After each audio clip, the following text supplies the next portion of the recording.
समझ में आ रहा है ना? मैं भगवान को छोड़कर यहाँ पर मैं क्यों आया? तो मेरी ही गलती थी ना यहाँ पर आने की।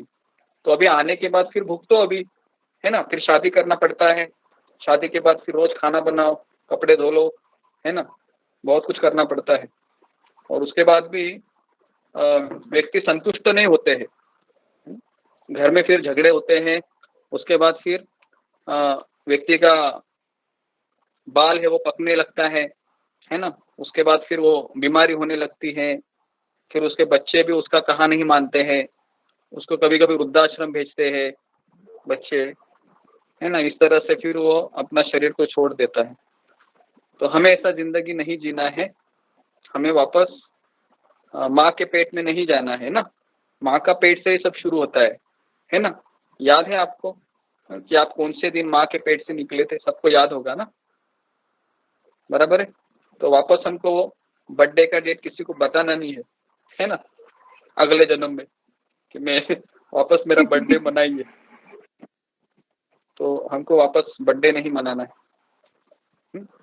तो हाँ, और एक मुझे बात बतानी थी कि आप सभी लोग है ना अपना बर्थडे है ना वो चार्ट बॉक्स में डाल दीजिए। तो हम एक डेटाबेस रहे हैं, जब भी हम आपको इस ग्रुप में विश करेंगे। तो आप अपना बर्थडे और उसका साल भी डालिए, तो हम डेटाबेस प्रभु कोई जी, एक मेरा जन बर्थडे का पता ही नहीं है। है। मेरे तो बर्थडे का पता ही नहीं है किसी को भी। मुझे पता, मेरी तो मम्मी नहीं है। नहीं, अभी अभी आप कुछ बोलिए। हरे कृष्णा प्रभु जी, हरे कृष्णा जी, कल उषा माता जी का बर्थडे है। हाँ, बर्थडे है तो हम मनाएंगे मतलब अनाउंसमेंट करेंगे, ठीक है? हाँ, प्रभु जी, जो हम बर्थडे मनाते हैं ये तो उसके इंग्लिश कैलेंडर के अनुसार है ना। जो हमारा जो एक्चुअल बर्थडे होता है वो तो हिंदी कैलेंडर के अनुसार होता है ना। हाँ, लेकिन अभी हम क्या कर रहे हैं, जो भी अभी फिलहाल जो रिचुअल चल रहा है वो डेट वाइज ही चलता है ना? जिस डेट में हमने जन्म लिया था उसी डेट के अनुसार चलते हैं। तो फिलहाल हम इसलिए कर रहे हैं। हाँ, राधाष्टमी को हुआ था प्रभु जी मेरा जन्म वैसे तो। हाँ, जो भी है आप लिखिए, उसमें डेट लिखिए। नहीं, लिख तो दिया मैंने नंबर, लेकिन राधाष्टमी थी उस दिन। हाँ, राधाष्टमी थी। हाँ, तो वो भी लिखो ब्रैकेट में, राधाष्टमी। ठीक। गुरु जी, आपकी बर्थडे 26 फरवरी को रहती है ना? 27 फरवरी को ऐसे ही कुछ था, 26-27। मेरा मतलब बोलिए, आपका लिखिए, सब लोग आपका लिखिए और कोई एक जन इसको नोट कीजिए। हाँ, माधवी नोट करो इस सबको, स्क्रीनशॉट लेके कुछ भी करो और नोट करो, और इसका डेटाबेस हम बनाएंगे। और हम क्या करेंगे, हर एक व्यक्ति का नाम लेंगे, सब लोग उसके लिए प्रार्थना करेंगे। गुरुजी, मैं तो दशहरे वाले दिन हुई थी। हाँ, तो वो भी लिखिए ब्रैकेट। दसरा है, अब किसी तो का मैंने दिवाली भी हुआ था, होली भी हुआ था। ओके, हाँ, वो सब लिखिए आप ब्रैकेट में। और इसका हमने पहले भी लिया था, लेकिन अभी वो डेटा है वो चला गया है मुझसे। तो मैं वापस उस डेटा को हम क्या करेंगे, अपडेट करेंगे एक्सेल शीट पे, और ये सब हम सेव करेंगे। इसका भी सेवा हम किसी को देंगे अनाउंसमेंट करने का, है ना? ये भी एक सेवा भी जनरेट हो रहा है, तो इसको भी हम देखते हैं किसको मुझे एक्सेल शीट का काम आता है, मैं कर दूंगी। हाँ, ठीक है, आपको ही दे देते हैं। तो इस तरह ओके। तो सब लोग लिखने के बाद कोई उसको स्क्रीनशॉट भी निकालिए, क्योंकि मेरे पास कुछ ऐसा है नहीं तो फिर वो टाइप किया हुआ चला जाएगा। तो कौन इसकी जिम्मेदारी ले रहा है? निकाल लिया। हाँ, ओके, ले लो उसको। तो अभी ये हो गया हमारा 16वां श्लोक, ठीक है? तो अभी मुझे आप बताइए, कम से कम एक बद्ध जीव का और एक मुक्त जीव का नाम बताइए अभी आप। हर एक व्यक्ति जरा बद्ध जीव का और मुक्त जीव का नाम बताइए, कि आपको समझ में आया क्या नहीं पता चलेगा। या मुक्त जीव तो अर्जुन है गुरुजी। अर्जुन हो गया, वो मुक्त जीव, और बद्ध जीव तो हम लोग हो गए ना। हाँ, बद्ध जीव में हम नहीं बोलने का, मैं बोलने का। मैं बद्ध जीव हूँ, हाँ, बाकी मैं के लोग पता नहीं हमें जी कहाँ से आए होंगे, ठीक है। कोई सत्र में कोई देवलोक से भी आया होगा, हमको पता नहीं, है ना। लेकिन क्योंकि सभी लोग भक्त है तो कहाँ कहाँ से आए होंगे, है ना। कोई पिछले जन्म में युक्त रहा होगा, उसका कुछ परसेंटेज बाकी रहा होगा, तो आया होगा, है ना? तो मैं बद्ध जीव मतलब मैं, और युक्त जीव मतलब जैसे प्रहलाद महाराज है, ध्रुव महाराज है, प्रभुपाद जी है, उसके बाद हम आचार्य रूप गोस्वामी। तो आज हमने फिर रसामृत सिंधु का क्लास लिया था, कैसा लगा आपको क्लास? 40 लोग अटेंड किया था भक्ति रसामृत सिंधु का बहुत अच्छा लगा पहला गुरु हमने जी। बहुत अच्छा लगा तो प्रभु जी। बहुत गुरु जी अच्छा। प्रभु जी तो 42 लोग थे। हाँ 40 नहीं। 42 लोग थे। जिन्होंने ये क्लास नहीं सुना है, अटेंड नहीं कर पाए, क्योंकि कुछ उनका जॉब का रहेगा, घर में कुछ रहेगा, तो आप उसका रिकॉर्डिंग सुन सकते हैं, है ना। तो ये भक्ति रसामृत सिंधु बहुत अच्छी किताब है, और इसमें सारा चीज आपको क्लियर हो जाएगा कि भगवान कभी दर्शन देंगे हमें, कैसे मेरी अशुद्धियाँ धीरे धीरे निकलेगी, मैं अभी कौन से स्तर पे हूँ, ये सब पता चलेगा। हाँ, तो ये भक्ति रसामृत सिंधु हमने इसलिए शुरू किया क्योंकि हमको और भी सारी किताबें हमको कंप्लीट करनी है, भागवत भी लेना है हमको, तो एक एक पुस्तक कवर करेंगे, है ना। और इसके लिए मैंने रिकॉर्डिंग भी अभी ये जूही है और रिकॉर्डिंग कर रही है, तो हमारे लिए अच्छा है, एटलीस्ट रिकॉर्डेड तो चीजें मिल रही है ना।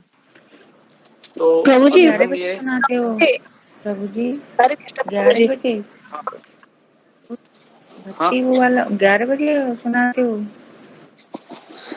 नहीं, 9:30 से 10:30 है। कल हम क्या करेंगे, थोड़ा सा 15 मिनट हम क्या करेंगे, 9:45 से 11:15 रखेंगे, ठीक है। थोड़ा सा आपको 15 मिनट हम ये करते हैं, क्योंकि कुछ लोगों को ज्यादा ये होगा। अगर आपको 9:30 बजे लगता है तो 9:30 रखेंगे, 9:45 बजे लगता है 9:45 बजे रखेंगे। तो प्रभु जी 9:30 बजे तो इतना काम होता है, सब लोग जाते हैं, लंच वंच देते हैं, कहाँ सुन पाते हैं? ड्यूटी होती है प्रभु जी, 9:30 बजे घर का काम होता है। आप मिनिमम प्रभु जी मिनिमम 10 से 10:30 प्रभु जी हाँ 10 9:30 10:30 के 9:30 आसपास। अटेंड नहीं कर पाएंगे। नहीं, आप मत कीजिए अटेंड, जो जॉब करने वाले वो मत अटेंड कीजिए, जो हाउस वाइफ है, घर में रहते हैं, जिनको पॉसिबल है, क्योंकि मुझे भी इतना समय नहीं है ना, क्योंकि मुझे अरे प्रभु भी जी हम खाना कई पीना भी जगह तो बनाएंगे। 7 बजे तो हम जब से उठते हैं, फिर उसके बाद आप चिंता पूजा मत पूजा करो फिर ऐसा। उमा जी, आप गीता भी सुनेगी तो हो जाएगा आपका उद्धार, ठीक है। प्रभु जी खाना बनाते बनाते सुन सकते हैं। हाँ हाँ ठीक है, खाना बनाते वक्त सुनो, कोई बात नहीं। प्रभु जी तो अभी क्या हम आप मुझे एक बार बताएंगे, मेरा नेटवर्क की वजह से कॉल कट गया था। ये हाँ वाली बात के बीच में मेरी कॉल कट गई थी प्रभु जी, नेटवर्क नहीं आ रहा था मेरा। नहीं, भक्ति रसामृत सिंधु का ही हम बता रहे थे, सुबह में एक सेशन चालू किया है, तो वो कैसा सुबह में लगा सुना था प्रभु जी 9:30, बहुत अच्छा लगा प्रभु जी, बहुत ज्यादा। जी जी जी। तो अभी हमारे 3 से 4 श्लोक बचे हैं, तो उसको हम पूर्ण करते हैं। तो 17वां श्लोक है, उत्तम पुरुष स्वन्य परमात्म उदाहत य लोक त्रयम अविश्व बिभर्ति अव्ययम ईश्वर। तो इन दोनों के अतिरिक्त एक परम पुरुष परमात्मा भी है, जो साक्षात अविनाशी भगवान है, और तीनों लोकों में प्रवेश करके उनका पालन कर रहा है। तो अभी देखो, पालन करता कौन है? तो हमारे माता पिता तो केवल माध्यम है, क्योंकि हमारे माता पिता भी 3 गुणों से जुड़े हुए हैं, बराबर है। तो इसके लिए माता पिता ये माध्यम है, पति भी माध्यम है, पत्नी भी माध्यम है, सारे लोग माध्यम है। जो कर्ता कर्विता है वह एक ही है, परमात्मा, जो कृष्ण का ही एक अंश है, ठीक है। तो इसके लिए भगवान है वह परमात्मा के रूप में सबके हृदय में स्थित है, और उनसे ही स्मरण विस्मरण सब कुछ आता है, और वही व्यक्ति शांति प्राप्त कर सकता है जिसने जान लिया है कि कृष्ण मेरी रक्षा कर रहे हैं, और कृष्ण मेरा पालन कर रहे हैं, कृष्ण मुझे खाने को दे रहे हैं, कृष्ण मुझे पानी पीने को दे रहे हैं, और कृष्ण मुझे सांस लेने के लिए ऑक्सीजन दे रहे हैं। तो इसलिए हमारा एक कृतज्ञता है कि हमें रोज भगवान का, गुरु का, वैष्णव का स्मरण करना चाहिए। हाँ, तो गुरु का स्मरण कितनी बार करना चाहिए?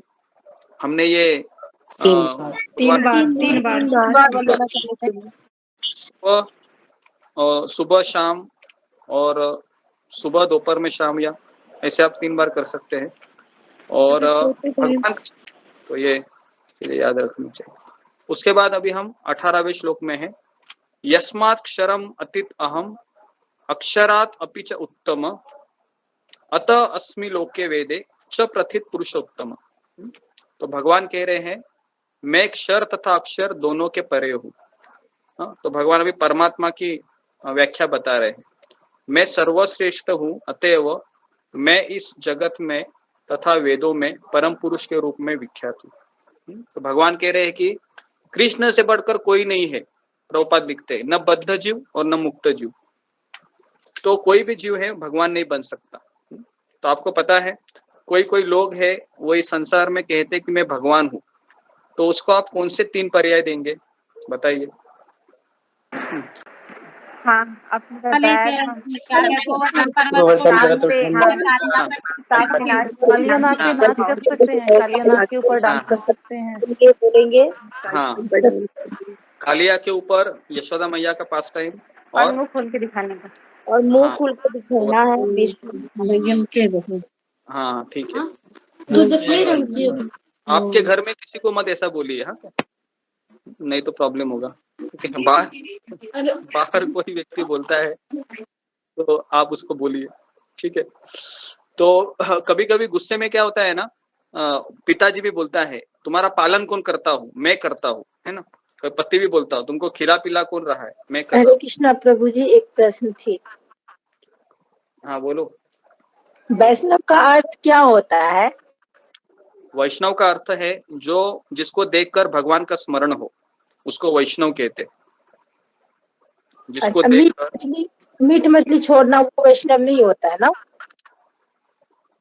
मांस मछली छोड़ने वाले को वैष्णव नहीं कहते। वैष्णव ये मांस मछली तो खाता ही नहीं है, लेकिन उसको देखने के बाद भी, उसके साथ रहने के बाद आपको कृष्ण का स्मरण होना चाहिए।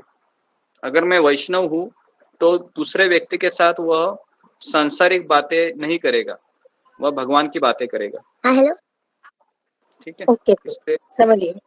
हाँ, तो वैष्णव है वह एक माला का भी जप करता है तो भी वैष्णव है, 16 माला का भी जप करता है तो वैष्णव है। लेकिन वैष्णव की व्याख्या ये है कि उसको देखकर ही विष्णु का स्मरण होता है, कृष्ण का स्मरण होता है, तो उसको वैष्णव कहते हैं।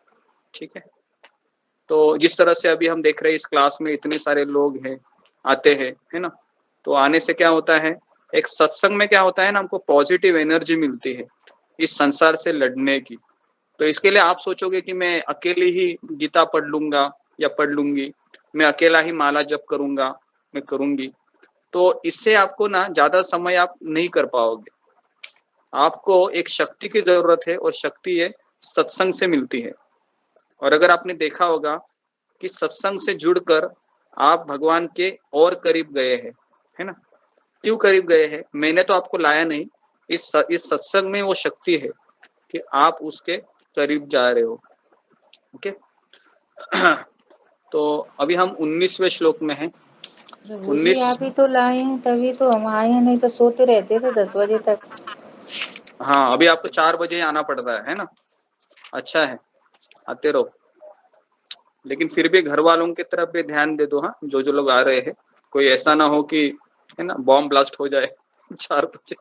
ठीक है, तो सब लोग थोड़ा सा ध्यान रखिए। और ठीक है, लेकिन मुझे ऐसा लगता है कि 4 बजे सब लोग सोते रहते हैं ना, 4 बजे कोई ऐसे, तो मुझे ऐसा लगता नहीं किसी को प्रॉब्लम है ना, क्योंकि सब लोग सोते रहते हैं। आराम से करते हैं, आराम से कोई नहीं जगता वहाँ रात में। तो 19वां श्लोक है कि यो माम एवं असमूढ़ जानाति पुरुषोत्तम स सर्वविद भजति माम सर्वभावेन भारत। तो जो कोई भी मुझे संशय रहित होकर पुरुषोत्तम भगवान के रूप में जानता है, वह सब कुछ जानने वाला है, अतः वह भरत पुत्र, वह व्यक्ति मेरी पूर्ण भक्ति में रत है। तो भगवान को ऊपर संशय नहीं करना चाहिए। तो संशय किसके ऊपर करना चाहिए, कौन बताएगा? संशय किसके ऊपर करना चाहिए और किसके ऊपर नहीं करना चाहिए, ये आपको पता होना चाहिए। संशय हमारे मन के ऊपर हमको करना चाहिए जब ये भगवान की कथा में नहीं आएगा। और हमको संशय ये कभी भी गुरु, साधु और शास्त्र, इनके ऊपर नहीं करना चाहिए। तो ये भी हमारा प्रश्न रहेगा कि संशय किसके ऊपर करना चाहिए, किसके ऊपर नहीं करना चाहिए। तो इसलिए दूसरे अध्याय में कृष्ण अर्जुन को मधुसूदन कहते हैं, है ना। तो आपको याद है मधुसूदन शब्द का अर्थ क्या है? कृष्ण ने मधु नाम के राक्षस को मारा मारा कहता है कि मेरे अंदर के काम क्रोध भय को मार के मुझे विमुक्त करो। हाँ, तो भगवान ने मधु नामक दैत्य को मारा था, है ना, मधु, बराबर है।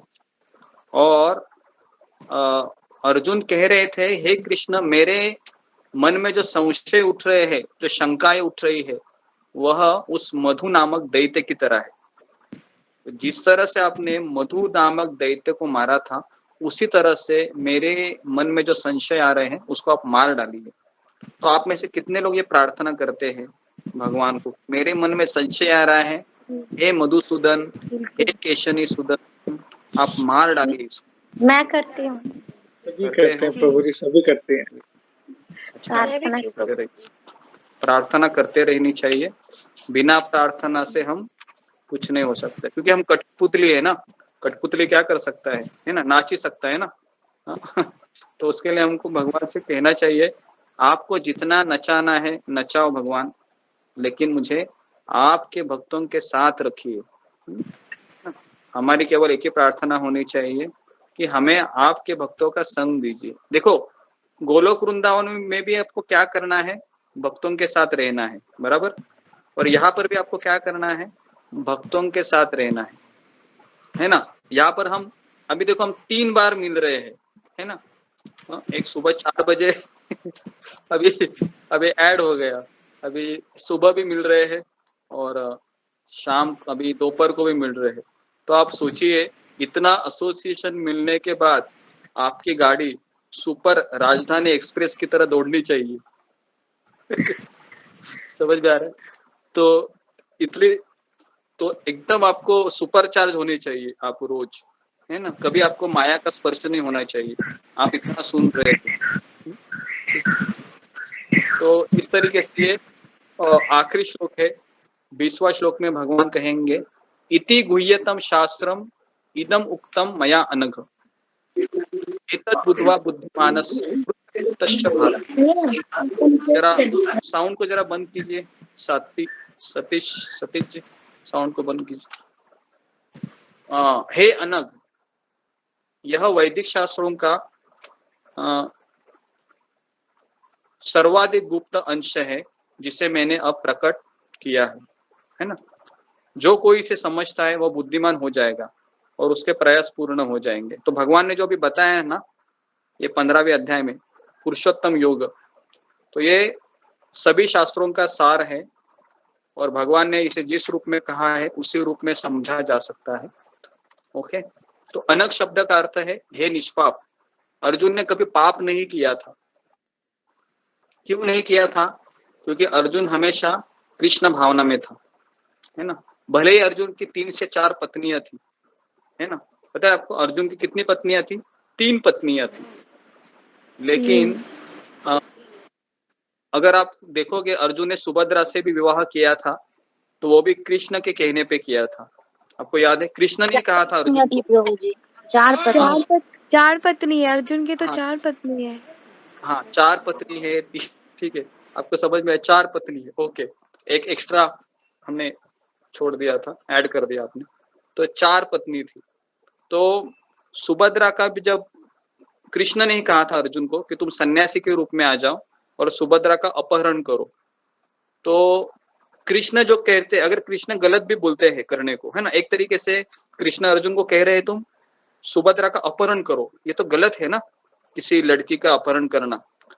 तो जिस तरह से कृष्ण ने युधिष्ठिर को भी कहा कि तुम झूठ बोलो, याद है आपको, कृष्ण ने अर्जुन को युधिष्ठिर को झूठ बोलो, है ना, युधिष्ठिर में।